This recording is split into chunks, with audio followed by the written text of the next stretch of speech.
Assalomu alaykum hammaga. Haftalik g'oyalarga xush kelibsiz. Xudo xolasa, bugungi beriladigan ideyalar sizlarga manfaatli bo'ladi degan umiddaman. Bugungi mehmonimiz mana shu Instagramdan va Telegramdan o'zimni obunachilarimdan birini taklif qilib haftalik ideyalarni bermoqchi edim. Ya'ni sizga o'xshagan, menga o'xshagan trader akamiz, Umidjon akamiz, xush kelibsiz. Bizni rubrikamizga deb qo'yadi-yu. Ozgina o'zingizni tanishtirib ola olasizmi? Assalomu alaykum. Men ismim Umidjon. Xudo xolasa hammaga kelayotgan haftaga tek profitli hafta tilab qolaman, profitable hafta tilab qolaman. Sizga ham kattakon rahmat taklif qilganingiz uchun. Xudo xolasa hammaga manfaatli bo'ladi degan umiddaman. Bo'ldi, bo'lmasam mana shu DXYdan, ya'ni dollar indeksdan menimcha haftalik ideyalarni boshlasak bo'laveradi, to'g'rimi? Shunaqa. Xo'p, siz mana shu DXYda hozirgi holatda nimalarni ko'ryapsiz va nimalarni kutyapsiz kelajakda? Dollar indeksda burilishman, ya'ni uptrend holatda men uchun tepadagi buy side'lar aktualniy. Xo'p, nima ssenariy bo'lishi mumkin? 1 soatlik time frame bo'yicha, mana shu holat bo'yicha ko'rayotgan bo'lsangiz, bizda juda chiroyli IFVG shakllangan pastda. Bir kunlik IFVG shakllangan xuddi shu joyda. Mana shu IFVGdan tepadagi buy side'ga narxni keyingi hafta ko'rmoqchiman. Mana bu yerda ko'rayotgan bo'lsangiz, nakapleniya bo'lib narx pastga tushib kelyapti tepada, ya'ni oddiy qilayotgan trendline liquidity deydi. Shakllangan. Xudo xolasa dushanba, seshanba kun haftalik low yasab bersa pastda, yaxshigina SMT hosil qilib bersa, dollar indeksini buy qarab ko'rmoqchiman keyingi hafta uchun. Meni ideya shunaqa.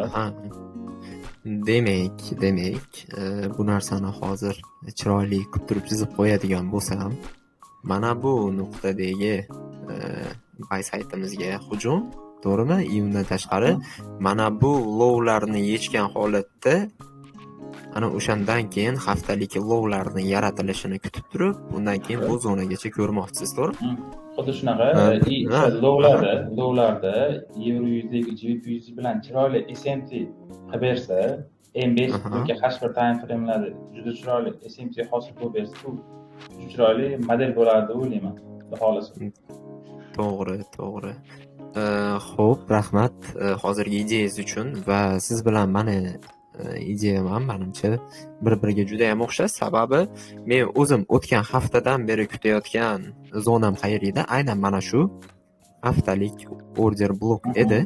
Agarda men ham o'zimni fikrimni aytadigan bo'lsam, mana shu yerdagi order blokni aytaylik 50% gacha kelish mumkin, yoki bo'lmasam tanasiga kelgan holatda mana shu nuqtadan yuqoriga qarab turib yana bitta harakat kutishimiz mumkin bo'ladi deb mana shu zonani kutyapman. Undan tashqari hozirgi kunlik time frame ga olib o'tadigan bo'lsak, menda ozgina narx agarda 50% gacha kelib qo'yadigan bo'lsa, 50% gacha keladigan bo'lsa, mana bu lowni ham yechib qo'yish mumkin, lekin deyarli ikkalamizdagi ideya bir xil. Siz aytgandek, agarda SMT lar sodir bo'ladigan bo'lsa, haqiqatan ham narx mana shu nuqtani, ya'ni haftalik order blokini tanasiga tekkan holatda уже dal yuqoriga ketishi ham mumkin. Undan tashqari yana bitta narsam bor bu yerda, Umidjon aka. Mana bu yerda men kal deb qo'yaman, ya'ni o'zidan oldin hech qanaqa maksimum yoki bo'lmasa minimum tashamagan svecha. Xuddi shu zonalar to'g'risida aytganda juda ham kuchli o'ziga narx tortadi-da. O'shaning uchun xudo xolasa menimcha mana shu nuqtani bemalol target qilsak bo'ladi. Xo'p, yana ozgina qo'shimcha qilasizmi? Shu o'rinda mana ham bitta kelib qoldi. Mana hozir siz minimum chizib qo'ydingiz. Mana chapdagi minimumlarda SMT ham bo'lib qolishi mumkin. Misol uchun dollar indeks bu minimum olishi yoki boyagi hozir yer yuzidagi GBP'ni ko'rganimizda o'sha maksimumni ola olmay yoki teskarisi bo'lib qolishi ham mumkin.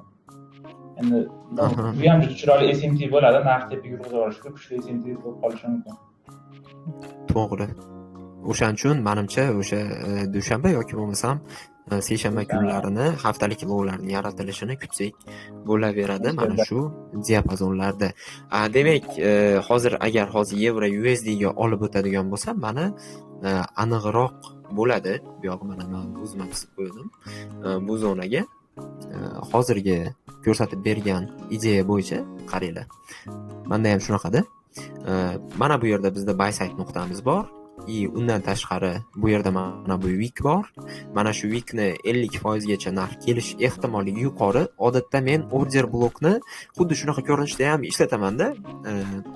Ya'ni mana shu uzun tashlab ketgan svechani 50% men uchun qiziq bo'ladi va narx odatda mana shu 50% kelgandan keyin pastga qarab turib, reaksiya olib turib ketish ehtimolligi yuqori.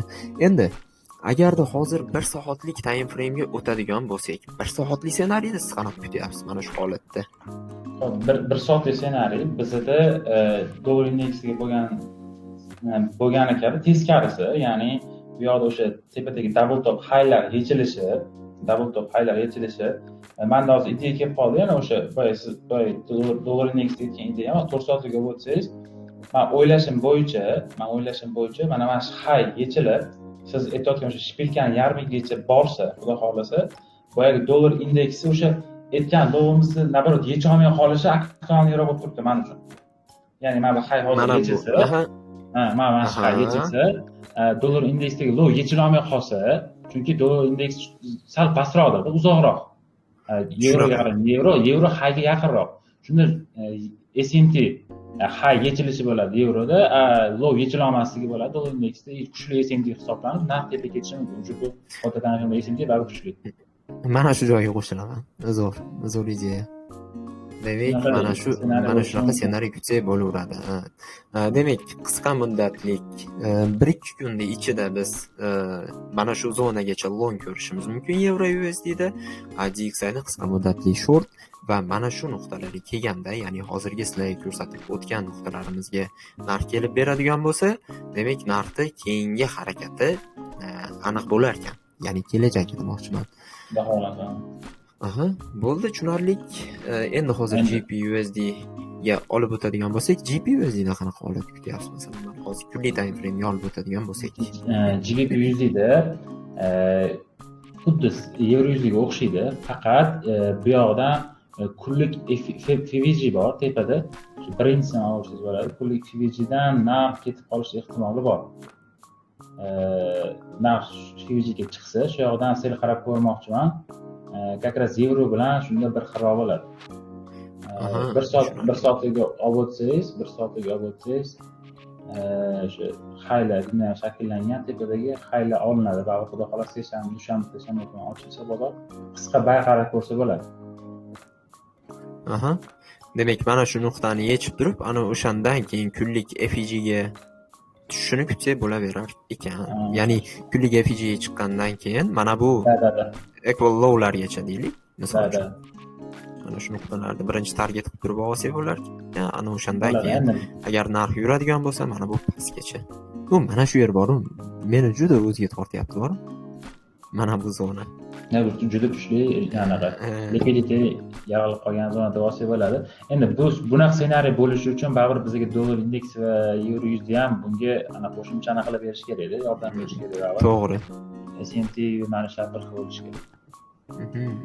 Men siz tushundim. Demak, keyingi hafta xullas qisqa muddatli buy va ana shu biz ko'rsatib bergan zonalarga narx kelganda, katta time framelarda qanaqa reaksiya ko'rsatishini hisobga olgan holatda ana o'shandan keyin demak shortga kirib ko'rsak bo'ladi, lekin ungacha qisqa muddatli hozircha buy trendda ishlab turamiz ekan.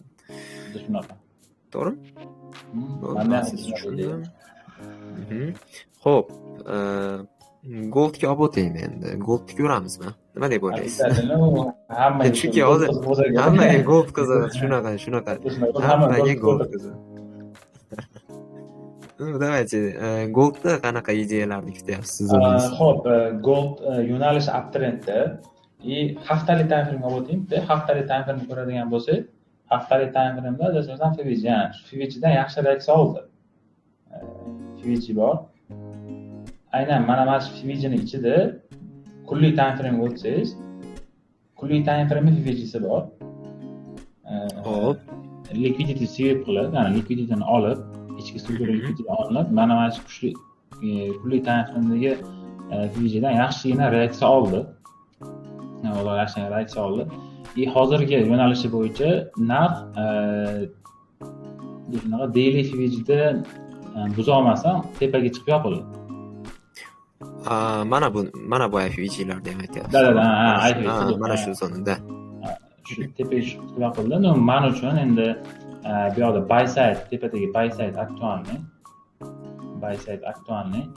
Endi bu turgan holatidan buy ketib qolmasligi mumkin, chunki baribir ozgina pastga yurib, qanaqadir kumush bilan, hak yuzlik bilan SMTlar sodir bo'lgandan keyin xuddi shunaqa o'tgan o'sha juma kuni lovlari yoki sal pastga tushib, qanaqadir bizning Fidere zonamizdan, balki aviadagi order block zonamizdan yo'nalish tasdiq bersa, shu bayga qarab ko'rmoqchiman keyingi hafta. Dushanba, seshanba kuni baribir narx harakatini kuzatish kerak deb o'ylayman. Demak, siz bu borada ham siz bilan fikrimiz deyarli bir xil ekan. Nimaga deydigan bo'lsangiz, agar hozir haftalik time frame'ga olib o'tadigan bo'lsak, haftalik time frame'da mana bunaqa holat, ya'ni narx bir marta bu maksimum darajani test qilib ko'rdi, lekin bu yerdan juda chiroyli o'zini javobini oldi.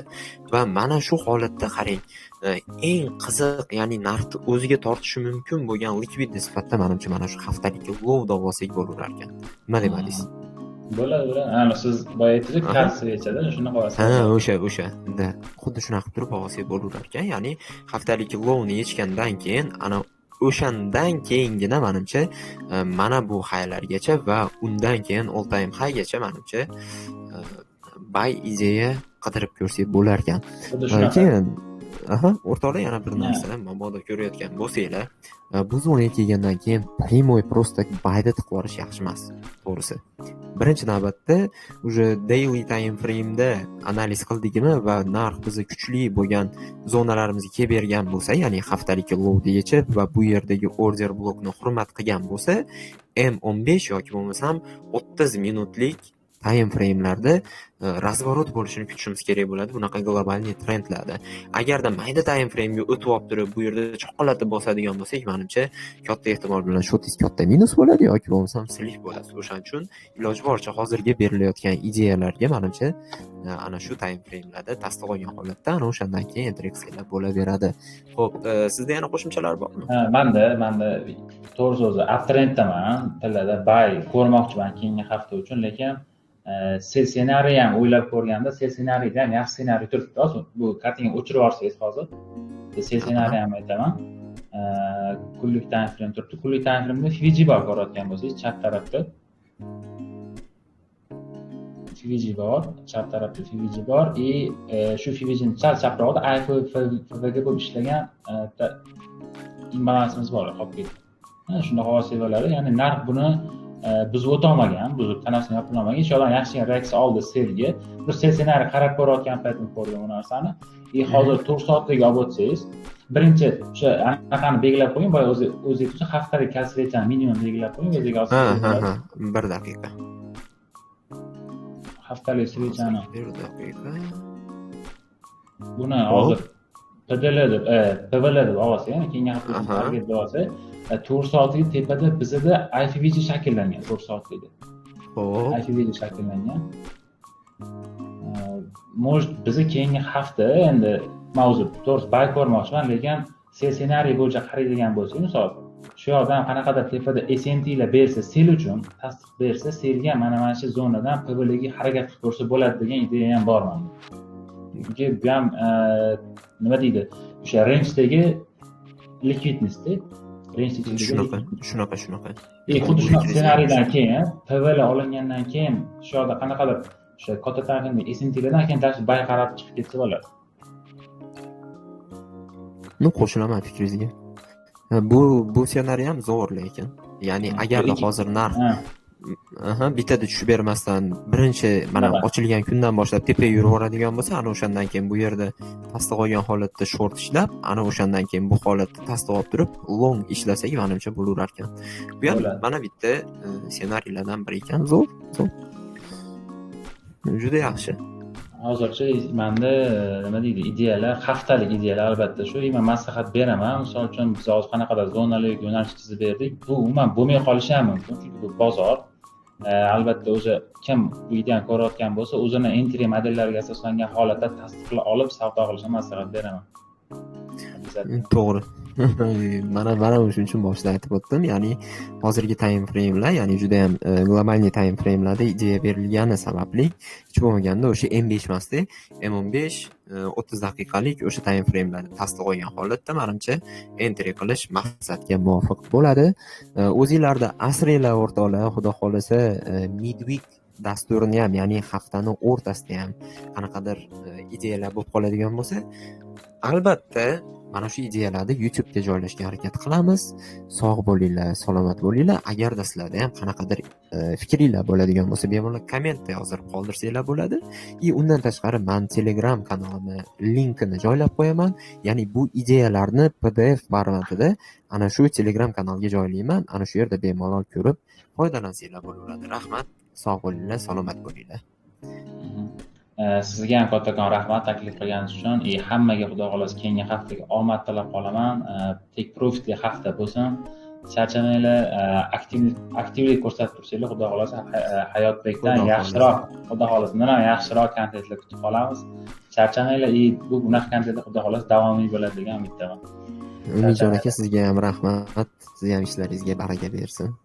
Keyingi haftaga haligi orqasida 5 xonali sonlar bilan bemalol payoutlar qilish nasib qilsin deb qo'yay. Xudo xolasa. Xudo xolasa agar ideyalarimiz o'xshasa, xudo xolasa hayotda men hozir o'ylab qoldim, xudo xolasa yaxshi TikTok osish ideyalar bo'yicha balki keyingi hafta oxirida xuddi shunaqa live yoqib, balki rekaplar chiqazamiz shu ideyalar bo'yicha xudo xolasa. Bo'laveradi, zo'r bo'lardi agarda shunaqa qiladigan bo'lsak. Bo'ldi, sizni kutib qolamiz. Rahmat. Charchamanglar, hammaga omad.